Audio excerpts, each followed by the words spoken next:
And we had a representative from USS come to Sheffield. I serve on a working group in Sheffield that was set up by the university. So it's university finance directors and human resources directors, me and a few other people who've got knowledge of this kind of thing discussing. We had a representative from USS come to talk to us, and we asked the question, okay, so factor in prudence to your best estimate, leave aside something called de-risking, which I'll explain in a minute. What is the position of the fund? And the guy there said, okay, I can give you those figures. It's £500 million deficit, which, okay, is still a lot of money, but compared to the size of the deficits that are being claimed here, it's actually relatively small. And 26% on a prudent basis would fund the scheme going on. And we're currently paying 26%.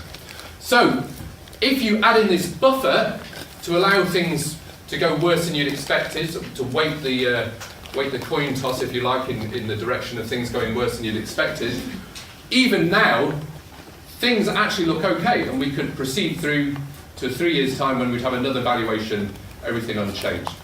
So what is the problem? What's causing this big deficit and the claims that we need to put in stupid amounts of money to keep things ticking over? Well, it's something called de-risking. So, what is this? Well, it's a change to the investment plans for the fund. At the moment, they've got this £60 billion worth of assets, and they keep collecting in more money as people pay in. They need to invest them in some way. At the moment, they invest them in a mix of things: equities, so these are stocks and shares and the like, property, some government bonds and other corporate bonds.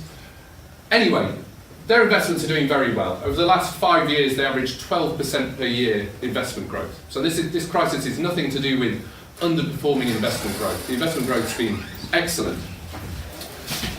But what they want to do is de-risk their investments.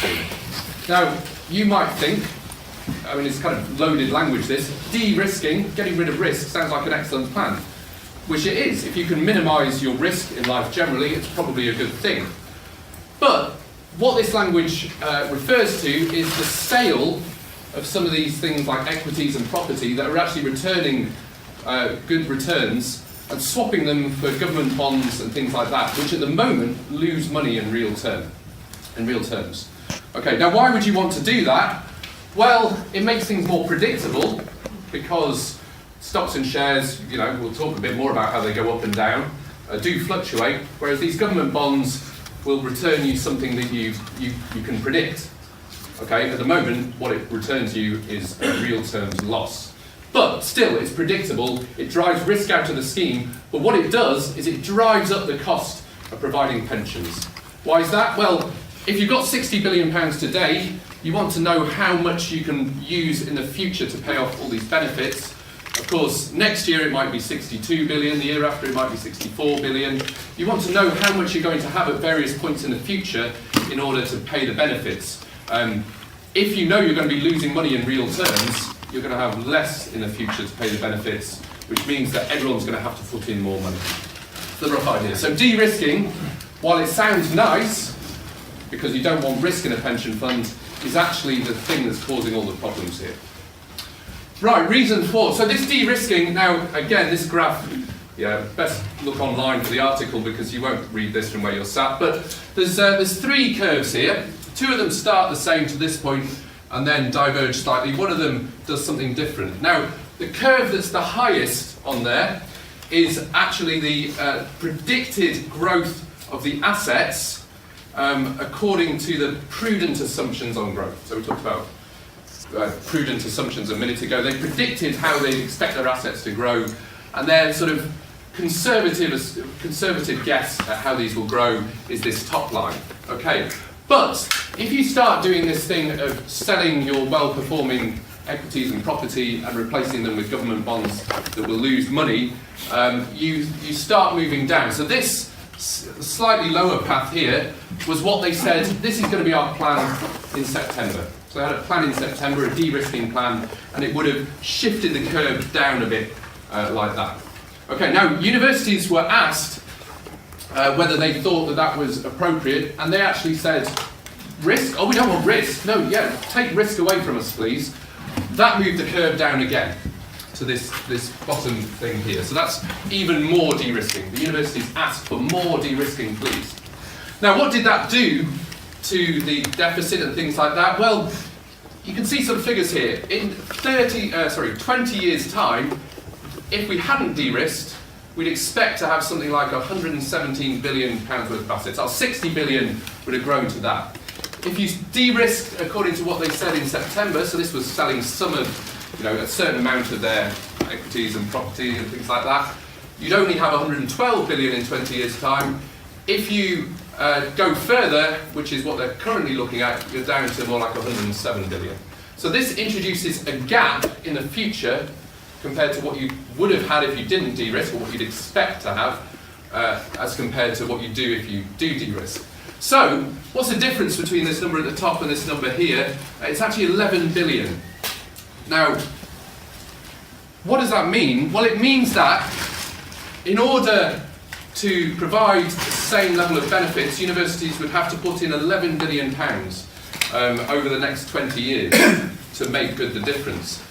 But you could look at that another way and say that whatever approach we go from here, whatever approach we end up with, we're going to be £11 billion worse off as a sector because of it. Okay, so this de-risking path is expected to lose us £11 billion as a sector. Okay, that's a lot of money. Right. Okay, now, reason 5. None of the stuff that I presented you was in the public domain in September. USS were hoping to do all this behind sort of closed doors. I started a petition, USS must show it's working. It's got about 2,000 signatures. And after that, managed to persuade the University of Sheffield to put this stuff into the public domain. They took a bit of a risk doing so. Some people weren't happy with them to do so, but they did. And then we started being able to look at the data behind this stuff. Now, there's still a lot of data, facts, figures that aren't in the public domain. We're still trying to get them out there. So if you want to sign this petition, please do. It can only help, I think. Transparency can only be a good thing. Okay, and anyway, when you look at all the facts and figures, you realise the justifications are way below anything that would be acceptable for sort of scientific academic publication. This is really flimsy reasoning that goes into the assumptions and the conclusions. I mean, you won't be able to read anything on here because I can hardly read it, but going back to this de-risking stuff, we talked about how it's an attempt to make things more predictable. And in particular, it's an attempt to stop bad things from happening. Universities say, we don't want risk, the downside risk is too big. In other words, if things go really wrong, we want to stop how badly they could go wrong. But here's something that wasn't in the public domain until recently. This was a presentation that USS gave to Imperial College, who started asking awkward questions. And these are 2 graphs showing something like the probability distribution of where you'd expect things to be in 10 years' time. This says 10-year horizon. Now on the left, this is if you don't de-risk. On the right is if you do de-risk. Okay, now you won't be able to see the numbers, but you can probably see the scales are the same. You can probably see there isn't a huge amount of difference there. The key point that they like to emphasise is that this thing called a deficit volatility here, between the ends of these arrows, slightly more compact over here than over here, but not much.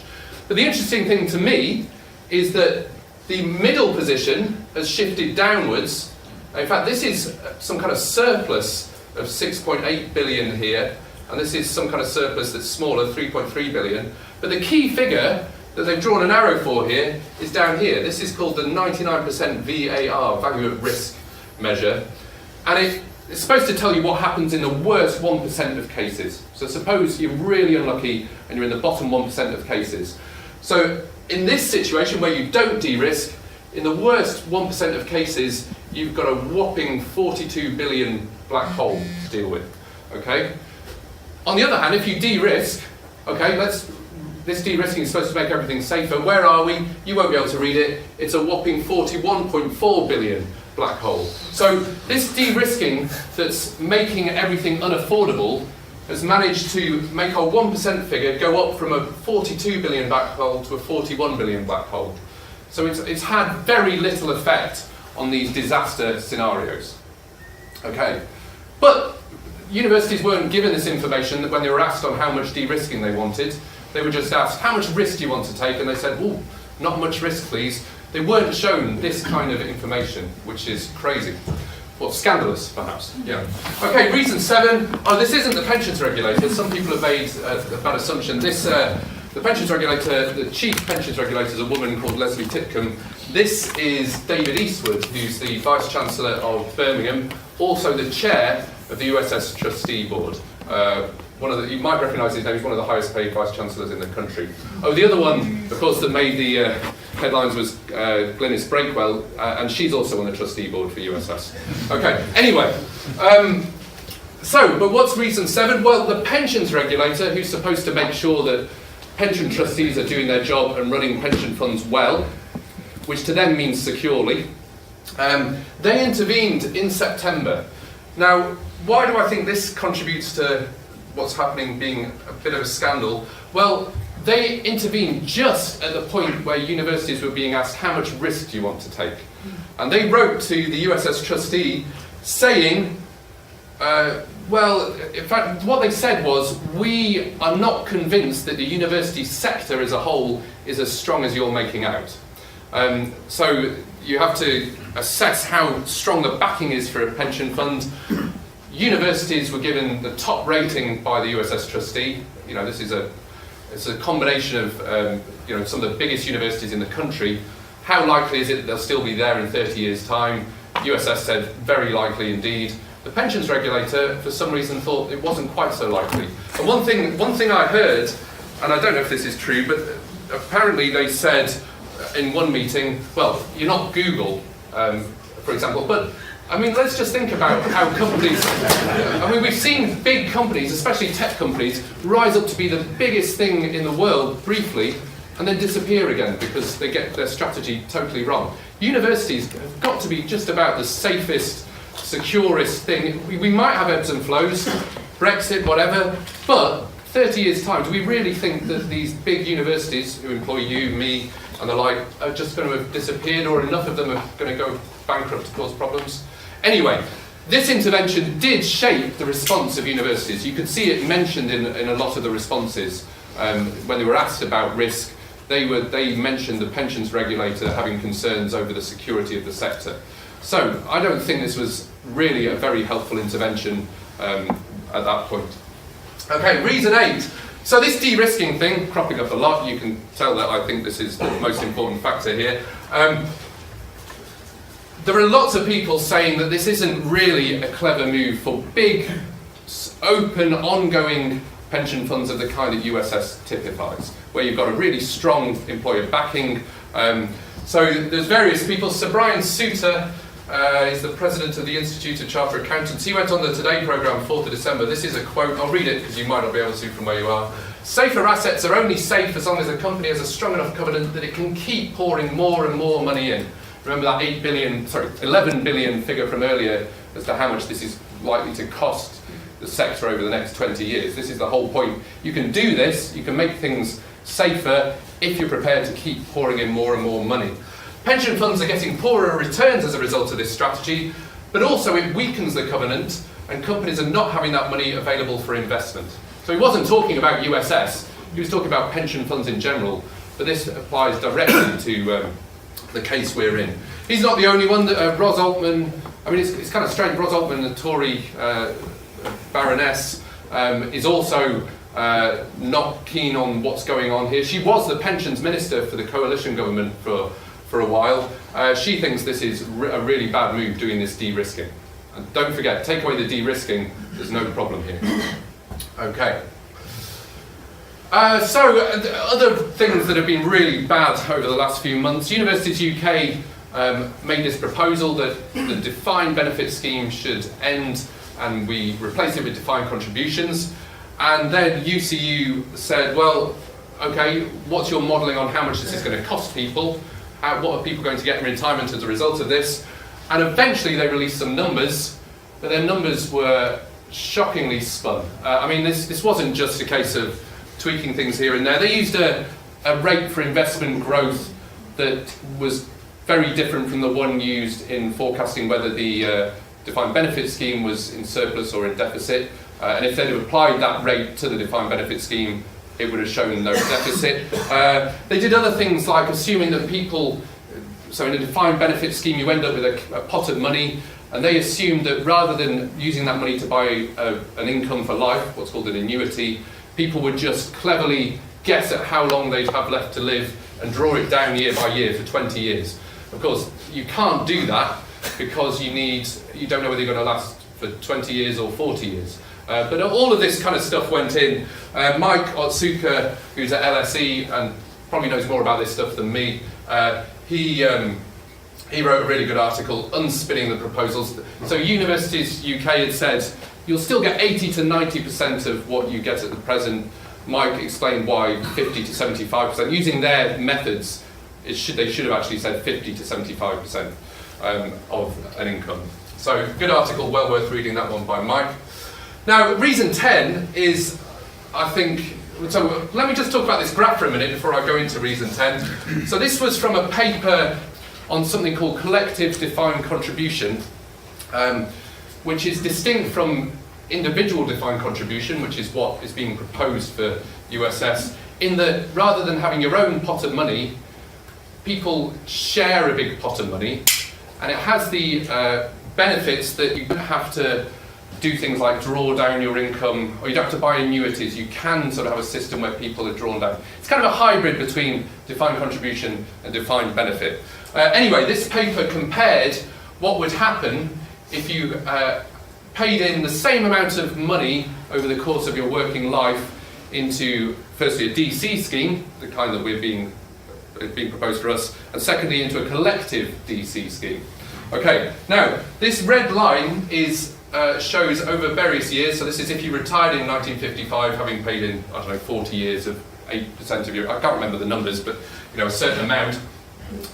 So 1955 here, 2012-ish here, and this is the percentage of your final pay that you would actually end up with as a pension income. And you can see a huge variety. So in 1955, you've got about 11% of your final salary as income. But then at the peak, if you were lucky enough, these are people paying in exactly the same amount of money over the course of their working lifetime. If you retired in 98-ish, you would have over 50% of your final salary as pensionable income.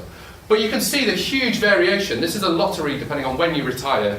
It's market conditions at that point determine how much you'll get as an income. There's about a 5-fold difference between the peak, the best you could have got and the worst you could have got, which is crazy stuff. And this is what's being proposed for us. Now this blue line, this is collective defined contribution. You can see there's some variation still in sort of peaks and troughs, but it's a lot smoother, it's a lot more predictable what your income is going to be. Some people do, there's still a sort of doubling perhaps between the best case and the worst case, but it's a lot smoother and a lot fairer.